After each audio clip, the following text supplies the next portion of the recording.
The Stonecutter's Tale. The Stonecutter's Tale. The sun rose over Prettyville. Martin, the best stonecutter in the land, was already at work. He was making a sculpture of his friend Jan. He took his smallest chisel and chipped lightly at the stone. Chip, chip, chip, chip, chip. Suddenly, the birds went quiet.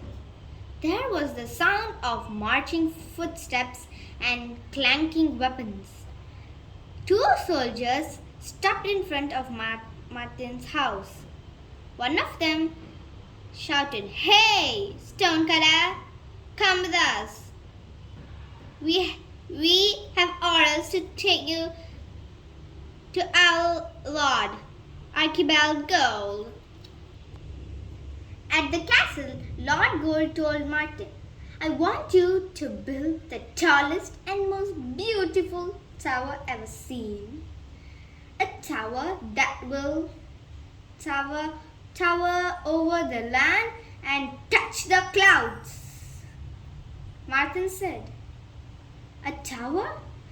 But I don't have enough good stones." Lord Golds have a wicked smile. "I will get you all the stones you need," he said, "but you must never ask where."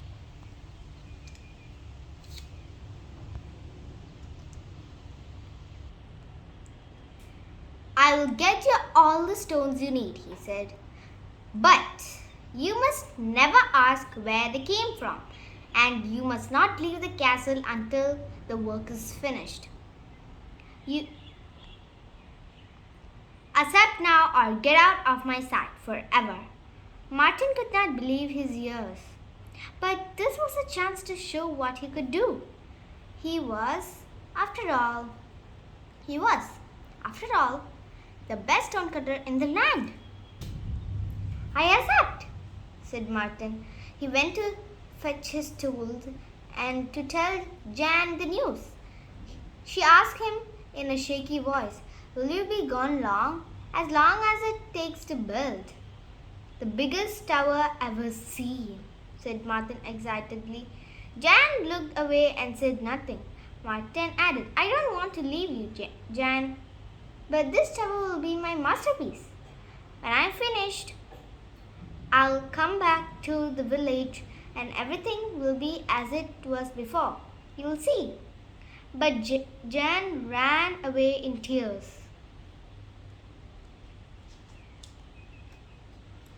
Martin spent months at Lord Gold's castle. He slept in a little tent on the building site. Every morning the soldiers brought more cartloads of lovely smooth stones, but he had promised never to ask. As he worked, he thought about Jane. He thought about Jan. He knew she was sad, but he said to himself, "She will forgive me when she sees my work. She'll be proud of me." Slowly, the tower rose up into the sky. A year later, Martin's tower was finished.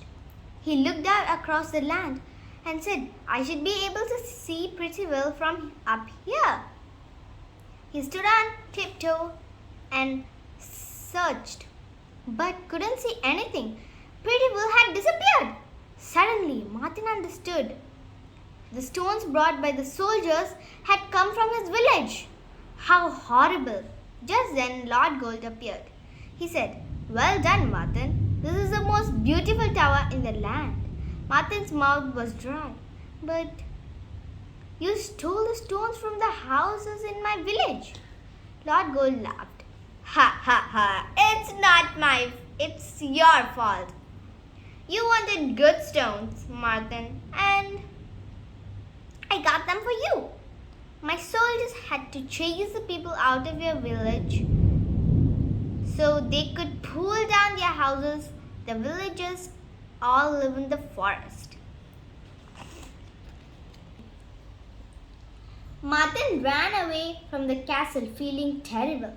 He ran and ran until it got dark. The stonecutter collapsed by a big rock to catch his breath. I am a monster, he thought. My village was destroyed so that I could have good stones. I've betrayed my friends. Without thinking, Martin picked up a sharp pebble and began hitting the rock as hard as he could. Stone chips flew all around him.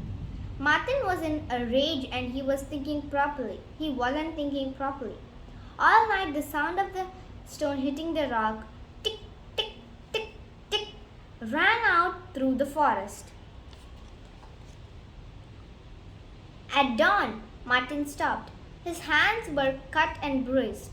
In front of him, where the rock had been, was a huge stone knight on horseback. Boom, boom, boom, boom. The dull, thudding noise came from the stone knight, like a heart beating. Boom, boom, boom, boom. A deep voice came from the knight's grey lips. Greetings, little stonecutter. I've been waiting for years in my dark prison. You freed me. Order and I'll obey. Martin was exhausted, but in a small voice, he told the knight his story. The knight helped Martin to climb up behind him, and together they galloped towards the castle. The horses' hooves made a terrible rumbling and the ground trembled. Lord Gold's castle rose up in front of them.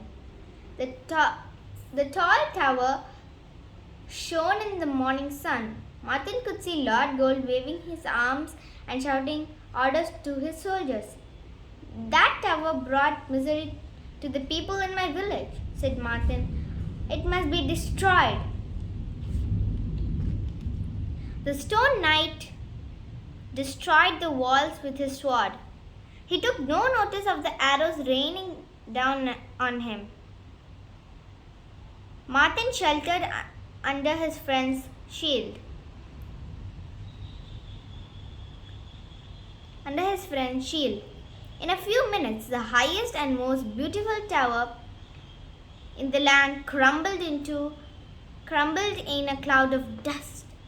Lord Gold ran away and didn't look back. His soldiers threw down their bows and surrendered.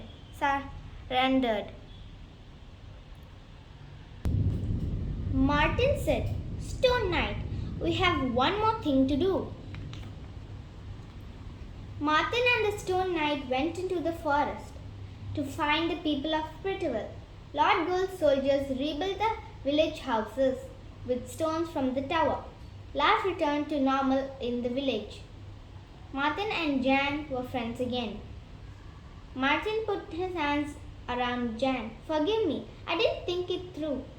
I just wanted to build something beautiful. Jan smiled. It's true you weren't thinking, and I was angry with you. But you came back. I always knew you were the best stonecutter in the land. Anyway, the end.